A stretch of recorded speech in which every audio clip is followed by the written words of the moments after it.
அனைவருக்கும் இனிய யோகா வணக்கம்.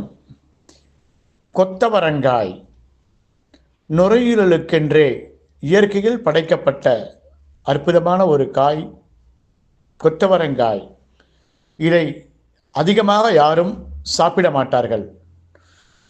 மிக மலிவான விலையில் கிடைக்கும். கொத்தவரங்காய் ஒருவருக்கு குறைந்தபட்சம் 1/4 கிலோ வாங்கி நார் எடுத்து சிறு சிறு பொடியாக வெட்டி சிறகு மிளகுத்தூள் போட்டு கொதிக்க வைத்து நீரை அருந்திவிட்டு காயை சாப்பிட்டு விட வேண்டும். தொடர்ந்து சுமார் 1 வாரம் சாப்பிட்டால் நுரையீரல் காற்று தாராளமாக உள்வாங்கி மூச்சு திணறல் என்ற பேச்சுக்கே இடமில்லாமல் போகும். இது நோய் எதிர்ப்பு சக்தியை அதிகரிக்கும் வல்லமை பெற்று உள்ளது. மேலும் இது உடலின் சர்க்கரையின் அளவை சமப்படுத்துகிறது. இது மூட்டு வலியை சரி செய்கிறது. இது அஜீரண கோளாறுகளை சரி செய்யும். இரத்தத்தில் உள்ள கொழுப்பை குறைக்கிறது. சிவப்பணுக்களின் எண்ணிக்கையை அதிகரிக்கிறது.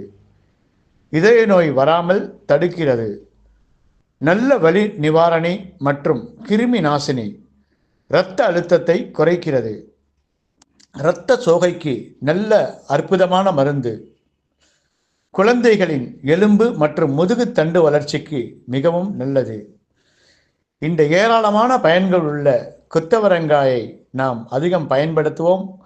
ஆரோக்கியம் பெறுவோம். நன்றி, வணக்கம், ஜெய்ஹிந்த்.